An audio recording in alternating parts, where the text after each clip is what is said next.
After watching a video I made titled Zakir Naik is a Joke, Bob Ross commented, "Is this acting in love towards your enemies or being beyond reproach? Keeping your mouth free from slander to call someone a joke and make fun of your opponents? Would Christ behave this way?" I replied, "No, the man who called the Pharisees fools, hypocrites, and whitewashed tombs full of dead men's bones would never call people names. LOL. Do I detect a hint of sarcasm in my voice? Steve Muscle adds, "David, surely this is not a good attitude, my friend. The only way forward with Muslims is to love them, do not ridicule them. I hope you are hearing that I'm saying this in love. I'm convinced that ridiculing Muslims will not win them. Bless you, Steve from London." And I replied, "Odd how reality so rarely lines up with what Western Christians call the only way forward." Now, the complaint here is that I called Zakir Naik a joke. Why did I call Zakir Naik a joke?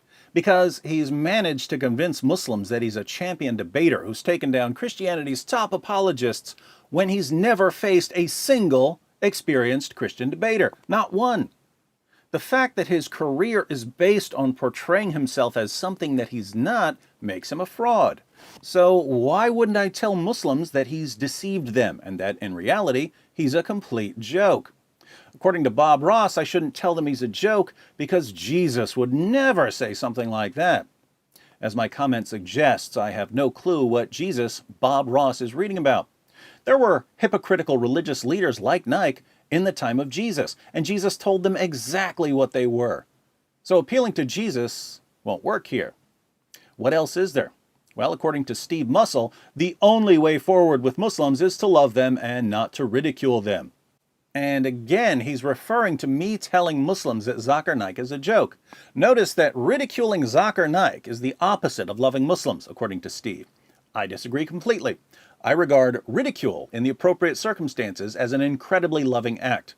When Jesus ridiculed the Pharisees, was he being unloving? According to Steve Muscle, he was, but I think Jesus was telling the Pharisees exactly what they needed to hear. Sadly, many Western Christians just won't listen to reason, so all I can do is testify. Or, even better, let a bunch of former Muslims testify. Name omitted because the penalty for leaving Islam is death writes, "Hi, David. I'm name omitted because the penalty for leaving Islam is death. I live in Turkey, also raised, and through grace I am a newborn Christian. You have shaken Islam, proving it wrong, proving that Jesus is the way. I would love to save my family and friends and all of Turkey so that they may be born again. I want to give you a salutation of respect and thankfulness. Without you, I would still be lost in the darkness of Islam. But through grace and through your preaching, I am born again. Thank you so much, my wonderful friend." Name omitted because the penalty for leaving Islam is death writes, "David, I'm sure you're familiar with me by now. You've commented on my previous comments on a few of your videos, but it didn't go that well. As a Muslim from birth, I found your channel through a friend of mine who happened to be an atheist. I constantly refuted your videos, saying, Muhammad never did this, Islam is not like this and that. But I couldn't refute you with any rational approaches. After watching a few of your videos, my faith in Islam weakened, and by God, this weakening truly broke the chains of Islam that surrounded me, and I proclaimed with my tongue, this religion is nothing more than a religion that was inspired by Satan himself. So, proudly and joyfully, I left Islam about 4 to 5 days ago. I'm currently in the process of telling my parents, or telling my siblings, or my Muslim friends, but I fear the worst. The penalty is death, but here in the West, it's most likely a brutal beating. Nonetheless, I've been actively visiting a Presbyterian church, and they've been a great help to me. I expect myself to be baptized very soon. The love of Christ was with me from birth, but I was brainwashed to reject his love. My brother, thank you for the great amount of knowledge you send to people about the true fruit of Islam. I'm a supporter of what you do, and I plan to speak out against Islam, such as yourself, soon. I cannot express more gratitude and joy, but thank you, David, sincerely." Name omitted because the penalty for leaving Islam is death writes, I now know that Muhammad was a false prophet. David Wood has opened my eyes to the truth about Islam. Name omitted because the penalty for leaving Islam is death writes, Hello David, I'm an ex-Muslim and I accepted Jesus last week. I saw your videos a few months ago and they showed me the truth. Name omitted because the penalty for leaving Islam is death writes, David, your videos have helped many Muslims to know about Christ, including me. Many former Muslims are grateful for you. Name omitted because the penalty for leaving Islam is death writes, Well, thank you for playing a major part in my decision to leave Islam, but now what? Every day is like hell for me here, being secretly an ex-Muslim. I live in Saudi, the most extreme Islamist country in the world, where I can literally get executed for writing this comment. I can't get out of here. I legit feel my life has taken a turn to the worst. It's been really tough to pretend and to live my life wearing a mask every day. I'm feeling depressed. I wasted most of my life trying to be a good Muslim, and after I discovered the truth, I feel I'm imprisoned here. What do I do? I don't want to commit suicide, however appealing that idea sounds to me right now. I haven't been reading my responses in this video, but this is an important one. I say, Hi brother, things may be rough now, but we're the first generation of non-Muslims who can successfully deal with Islam as an ideology on a large scale. Until very recently, non-Muslims didn't have access to Islam's most trusted sources to use them against Islam, and Muslim leaders could keep Muslims insulated from criticisms against Islam. But all of the major Islamic sources have now been translated, and we can reach anyone with internet access. Since Islam simply cannot withstand criticism, Islam is going to crumble.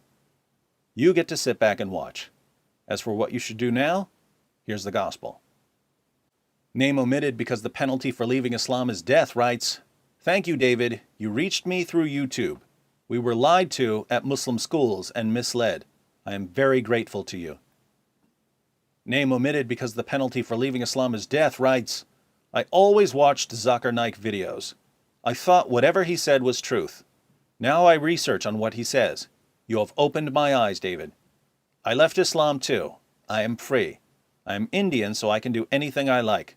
You are doing a good job. Name omitted because the penalty for leaving Islam is death writes, Thank you, David, for helping me leave Islam. For a long time I wanted to know why are so many Muslim countries so horrible and backwards? Why do so many Muslims marry their cousins? Why do so many Muslims turn to violence? Everything started to make sense when I realized Islam is incredibly wrong. I'm thinking about converting to Christianity. Once again, keep up the good work, David. Name omitted because the penalty for leaving Islam is death writes, Hello, David. I grant that you get messages like this daily, but I would like to show my appreciation to you. I'm an ex-Muslim. I left Islam in February of this year. This comment was from last year, so this would have been February of 2016. I'm an apostate. I left Islam after being unable to defend the Quran, and especially Muhammad, from the backwards, evil actions of the Quran and Muhammad himself. I found it revolting and disgusting that Muhammad pleasured himself to a 6-year-old girl, and I questioned why I follow such a man.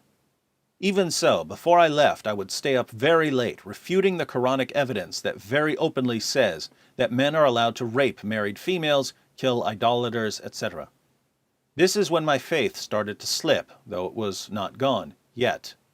But then I came across your video where you show us 10 Quran verses that justifies the actions of ISIL.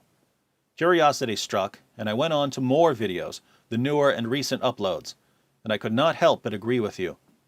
Islam is a sadistic cult that belongs in the 1st century. If apostasy was not met by death, the followers of Islam would be much smaller than 1 billion. From an outside perspective, Islam may seem to grow fast, but on the inside, many people want to leave. I know 7 Muslim women that want to leave Islam and live a free life. However, they will get humiliated by their family and friends. I feel privileged that I'm a male. It's much easier for a male to leave compared to a female. Nonetheless, I left, and in July I became a Christian through baptism. My faith now resides in the Lord Jesus. I want you to know that you have my deepest appreciation, and I genuinely respect you as an individual. I say to you, thank you for opening my eyes and the eyes of many. I was blind, but you took off the blindfold. Cheers, David. So, we've got former Muslims telling us one thing about how to reach Muslims, and Western Christians telling us something completely different. Whom should we listen to? I don't know about you, but I'm going with the former Muslims. And if you don't like it, Bob Ross and Steve Mussel, get over yourselves and get off the tracks, because there's a train coming through.